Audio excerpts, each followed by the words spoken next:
গাধাকে সৃষ্টি করার পর তাকে বলা হলো সকাল থেকে সন্ধ্যা পর্যন্ত তাকে ক্লান্তিহীন পরিশ্রম করতে হবে। সারা জীবন তাকে পিঠে ভারী বোঝা বইতে হবে, খেতে পাবে শুধু ঘাস, আর তার মাথায় কোনো বুদ্ধি থাকবে না। তার আয়ু হবে 50 বছর। গাধা করজোড়ে সৃষ্টিকর্তাকে বলল, আমি এত বছর বাঁচতে চাই না, আমাকে 20 বছর আয়ু দাও। সৃষ্টিকর্তা সেটাই বলল।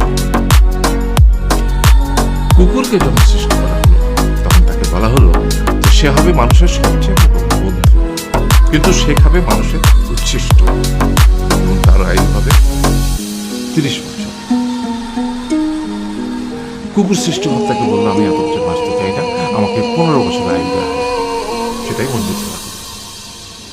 এরপর বানরকে বলা হলো, তুমি শুধু গাছের এ ডাল থেকে ও ডালে ঝুল খাবে এবং নানান রকম ফন্দি ফিকির করে মানুষকে আনন্দ দিবে, তোমার আয়ু হবে 20 বছর।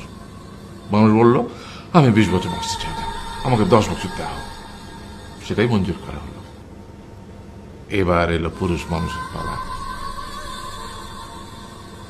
তাকে বলা হলো যে তুমি হলে প্রাণীগুলোর মধ্যে সবচেয়ে বিচক্ষণ এবং বুদ্ধিমান, সেই জন্য তোমাকে প্রাণীদের শিরোমণি করা হলো এবং তোমার আয়ু হবে 20 বছর।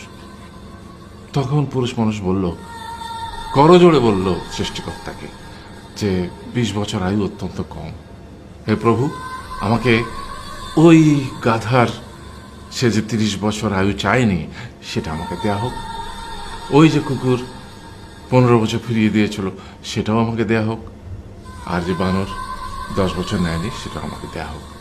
20 বছর অত্যন্ত কম, আমি দীর্ঘদিন বাঁচতে চাই। সৃষ্টিকর্তা সেটাও মঞ্জুর করলেন। তারপর কি হলো? সেই থেকে ছেলেরা পুরুষ মানুষ হিসেবে বাঁচে 20 বছর, তারপরের 30 বছর সংসারের বোঝা পিঠে করে বয়ে বেড়ায়, সেটা কার মতো? গাধার মতো। তারপরের 15 বছর সে তার ছেলে মেয়েরা যা দেয় সেই রকম ঠিক কুকুরের মতো উচ্ছিষ্ট খেয়ে বাঁচে। আর তারপরে বৃদ্ধ বয়সে ঠিক বানরের মতো, যেমন গাছের এডাল থেকে ওডাল ঝুল খায় বানর, তেমনি এই ছেলের বাড়ি থেকে ওই ছেলের বাড়ি, আর নানান রকম ফন্দি ফিকির করে তার নাতি নাতনিদের আনন্দ দেওয়ার চেষ্টা করে।